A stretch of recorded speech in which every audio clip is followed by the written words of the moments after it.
Alright, kid. You're the expert, so how does the story go? Well, it starts with a common belief. In the beginning, when Arceus was all that existed, he would create the world's first Pokemon, the mythical Mew. The Mew species was the building blocks of the Pokemon race, and over millions of years they would adapt, change, and grow, and mutate into the many species of Pokemon that we're still discovering today. Arceus would create dozens, billions of Mew to inhabit the planet, to change and evolve, but there was one that was different. It couldn't shapeshift or change its DNA like the others. It could only change the DNA of others that weren't itself. Because of this defect, it was outcast from the rest of the Mew, and lived a lonely life. It could only sit on the sidelines as the rest of its kind changed, adapted, and mutated, becoming unrecognizable. The lonely defect wished that it could have this privilege, that it could become more than just the faulty base that it was stuck as. But it could not. It could only change the form of others, not itself, so it would remain as its basis for the rest of its days. But little did it know that someone was taking pity on it. From the heavens, Arceus watched the poor Pokemon. And, on its last day, as the defective Mew was just about to leave this world, Arceus granted it a great gift, something that it had wanted all of its life. A unique form, for it and it alone.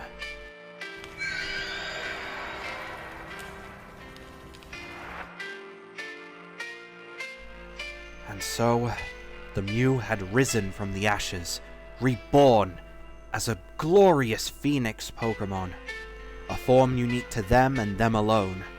Arceus had blessed the Pokemon as a legendary.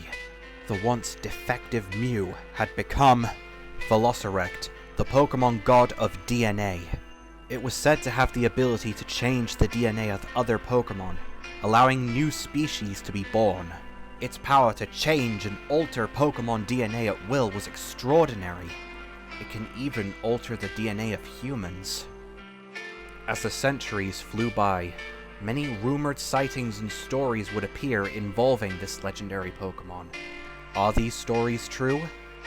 Well, who's to say?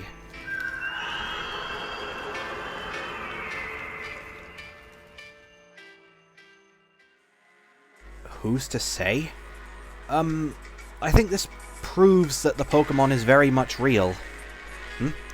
Oh, sorry, I just love adding some dramatic flair. I've done a few tours at the museum. Adds a bit more wonder to these kind of stories, you know? I see. So, do you think that these alchemy stones are related to this Pokemon, then? Without a doubt. Remember what I said earlier about many stories showing up about this Pokemon? Well, one of them said that whenever this Pokemon would leave behind its feathers, they would be buried deep within the earth, and after 100 years they would become crystallized, pure stone obtaining the Pokemon's essence, which is what I believe these alchemy stones are. A mere fraction of the Pokemon's endless DNA-altering abilities. No wonder the professor would want this to be a secret. Can't say I'm surprised, considering all the other things he's covered up, like the rogue Alchemon incidents. I'll say. I mean, I know you guys at iPad are trying to cover them up, and I know that Professor Nicholas has already gotten a lot of complaints about trainers who have Alchemon, but how is it that nobody else other than you have questioned him about this? I don't know. But I think it's about time that I confront him about it. I'll report my sightings to iPad, and after that, we'll see what happens. As for you, player, I want you to continue with your assignment. You've done a good job dealing with these rogue Alchemon so far, and if I'm not mistaken, there's only one left. As for you, William, thank you for your help. I'll make sure that iPad keeps their end of the deal.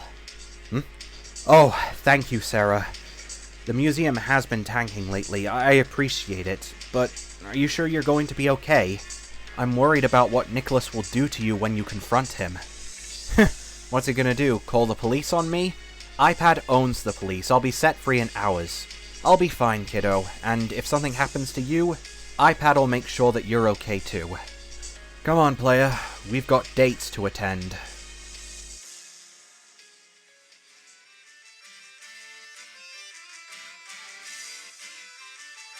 Well, this is it. Only one more Alchemon to go, and it's happy hour.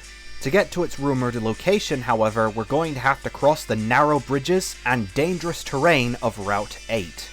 One bridge in particular will definitely give you the nerves.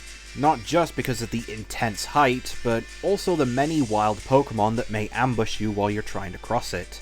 So I hope you don't have a fear of heights. Speaking of Pokemon, here are some of the new ones you can find on this route, and here are some of the old ones, including a handful of pseudo-legendaries that you can encounter. So make sure to be careful.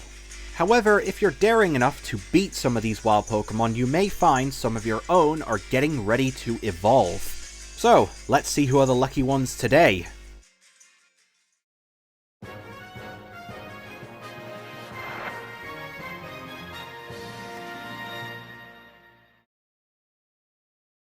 Now, last episode I introduced Meteor and its unique ability, Collision Course. If it activates that ability 10 times in the same battle, however, it will evolve into this guy, Obsidior, the Obsidian Pokemon. The mysterious energy within the Pokemon's body has grown and is beginning to leak out. This, combined with its already indestructible armor, makes the Pokemon pretty powerful. Its new hands can be used like blades and can cut through pretty much anything. Even Tyranitar's indestructible skin stands no chance.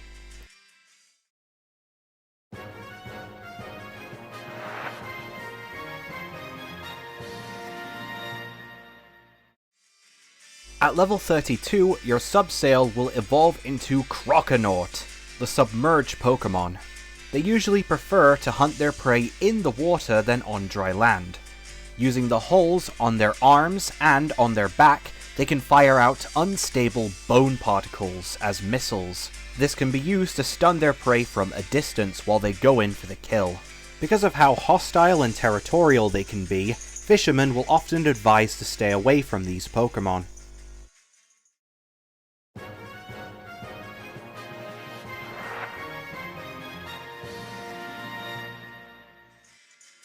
Congratulations, because at level 36, your Sinaqua will have finally matured into Aquina, the motion Pokemon.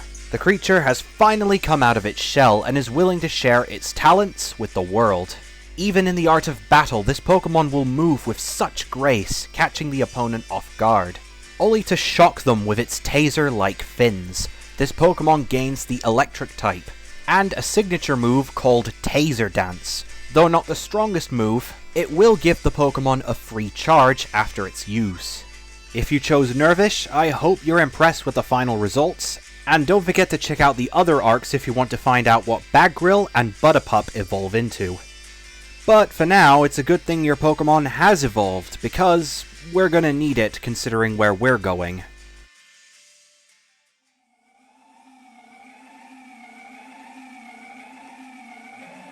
This is the apparent location of the last Alchemon, and if you somehow thought you were safe before, well, you might want to rethink that for this place. Mount Vibison is one of the 3 biomes of the region. I'll get into more detail about this location and the Pokemon you can find here in another video, since this one's already as long as it is, but if you want to find that last Alchemon around here, then you might want to be prepared. Especially since there are many reasons and many ways you can get yourself badly hurt, if not killed. Rocky terrain, icy weather, and of course Pokemon that can jump out of nowhere to attack you. Some of which I might as well show off while I have the chance. One of them is another veteran from the Cryoto region, Hamor, the Lightning Strike Pokemon. Not to be confused with Summon Skull's move, or the move card from Dinosaur King. Anyway, these Hammer Pokemon, if you choose to capture one, will eventually evolve into Hammeredge. Both of these Pokemon were made famous by a certain trainer from their homeland. You want to find out more about them? Well, you know what to do. Moving on to local newcomers, we have Chillamant, the relief Pokemon. they're able to create special seeds which, if eaten, help to relieve stress and calm down the mind. Their seeds are often used to help make medicine or other stress-relieving substances. And because of their usually calm demeanor, they're often seen a lot in Pokemon centers. This Pokemon has a unique ability called Relief. It's a useful ability during double battles because it allows the Pokemon to undo any stat debuffs during a battle. It only works on the Pokemon's ally though, not itself. Next, we have a real behemoth, Longosaur, the Custaway Pokemon. If he looks familiar, that's because he's the evolved form of Pylosaur, evolving at level 28. The Pokemon itself is really hard to motivate, and is often seen just crawling around its terrain. Luckily, it has the ability to stretch out its neck, which it uses to capture its prey from a distance. But even with that, the Pokemon is so slow it's often mistaken for an iceberg. It has a signature move called Heads Up, which lets it headbutt its opponents from a distance by stretching out its neck. This move may cause flinching. Whew, that's a lot of Pokemon we've shown off today. Hopefully that'll be it, and we can focus on the Alchemon. Oh, come on! Wait a minute. That's not a Pokemon. That is an Alchemon. This is Ruffleo, Project Griffin, a Rufflet-Litleo hybrid. The attempt was to try and combine the best attributes of both Pokemon. The result? Not so much. Its beak is incredibly weak and it can't even fly. But it can glide very well, and it often uses its claws to climb up steep terrain like this. So it seems to be right at home here, but still, that begs the question, what's this Pokemon even doing in the wild? Ah, player, I am really sorry about that. That Ruffleo was mine, you see. I hope it didn't cause you that much trouble. I do apologize if it got in your way or disturbed you, but I assure you it's under control now. Say, while you're here, can I interest you in a glorious advertisement? I assure you it will make everything better. Hey you! Do you like things that are fun? Well, let me introduce you to the best mobile game of all time, Raid Shadow Legends! In this awesome mobile game, you can— Who cares?! Professor Nicholas? Oh, Miss Oswald. Pleasure to see you again. Tell me, my dear, how can I be of service?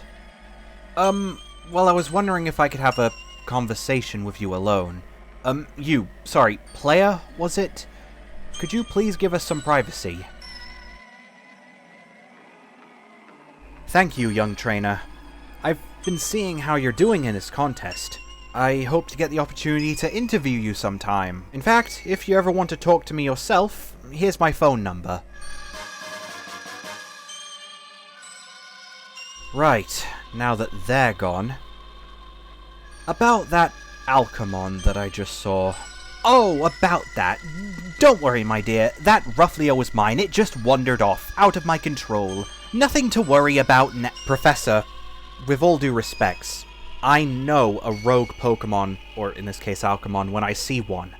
That Ruffleo wasn't yours. I should know. I've seen those things flowing around here before. Those rumors were true, weren't they? There are Alchemon being released into the wild.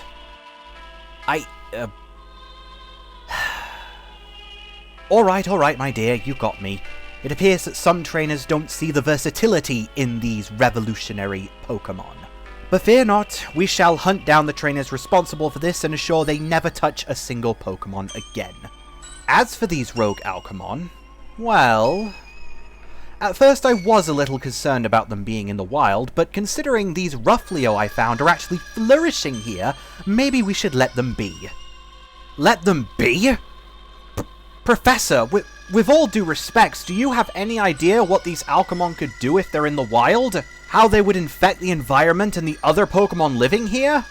It will be fine, my dear. We will take the necessary precautions. Precautions?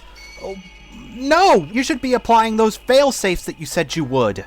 You should be hitting the kill switch before this gets out of hand. Kill switch? Oh, my dear, I would never dream of putting down my creations. There is no kill switch. Then, what were those necessary fail-safes that you kept banging on about? How are you going to contain them? By capturing them in Pokeballs, of course. That's it?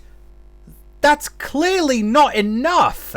What if they start hunting the local wildlife or migrating out of the region? Or poachers grab them and ship them overseas? What if other organizations get a hold of them and experiment on them? Most of your rulings would be redundant by— No, my turn to speak. You talk too much. I assure you, dear, this is under control. Everything that you just said can be 100% justified. Then justify it! In fact, no, even better. Justify why I shouldn't report your incompetence to the rest of the world. Alright then. I will. Alright, here we are. The rogue Alchemon should be around here somewhere. We should thank Sarah for helping maintain our cover later. In the meantime, however, we'll have to search around this place for clues in order to find this Alchemon. If we do, we can find things like claw marks in the ice, and peculiar feathers preserved in the snow. Eventually though, we will be able to find its resting spot. And if we do, prepare to clip some wings, because I'm pretty sure you can tell by now what we're dealing with today.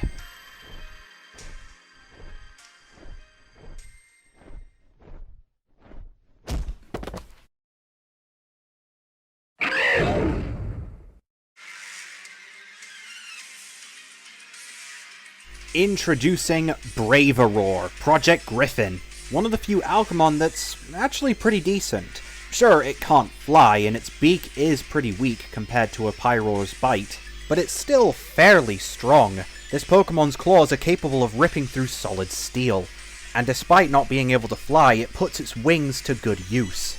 If it's not charging at you and attempting to sweep you off your feet with a wing attack, it will climb up these steep cliffs and then lunge at you from above.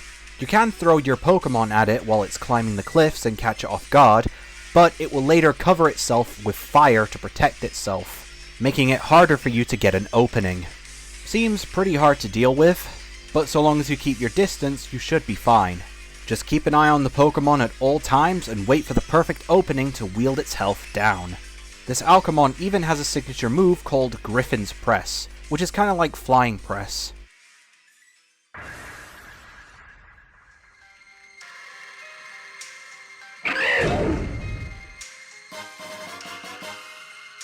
And that's it, ladies and gentlemen. We've dealt with the last of the rogue Alchemon. And now that Braveroar is helping us out, we'll be able to use it to climb up these steep cliffs or glide through the air. So if you want to explore this place a little longer, this Alchemon is perfect for it. Let's meet up with Sarah and see how things are going.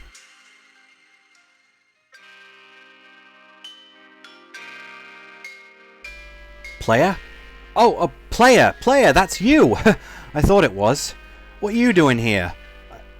Oh, have you dealt with the last of the rogue Alchemon? That's great!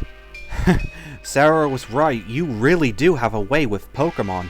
Oh, you are brilliant, you are, Playa. Yes, you are! Hey, where is Sarah? Oh, I see. And she was last here, you said? Maybe after talking to Nicholas, she must have taken her business elsewhere. Strange that she wouldn't stay here to greet you, though. I mean, I've known Sarah for a while. She's always been obsessed with her work, but not this much. She wouldn't just run off. Especially since she was starting to appreciate you. I hope she's okay. Anywho, I just got the word on these alchemy stones and what they really are. It's quite fascinating. And if those stories are true, then that means Nicholas has a power that he can't even comprehend. He has unlimited genetic power on his side. He can create whatever he wants. And I'm not looking forward to what he has planned for the end of this contest. Oh well, there's nothing we can do about it right now. Player, keep an eye out for Sarah for me, and just continue to maintain cover for the time being. I just hope that she's alright, wherever she's ended up. I know she's come a long way since I volunteered to recruit her, but her emotions can still get the better of her. Oh well, allons-y, player. I hope you'll take the time to help me out with my investigations. And with that, ladies and gentlemen, we have come to the conclusion of the Rogue Alchemon arc. But even so, we're still left with a few questions. Is Sarah alright? And what exactly is going on with Team Prophecy? Well, you'll have to find all of that out next time, as our journey through Revolu continues.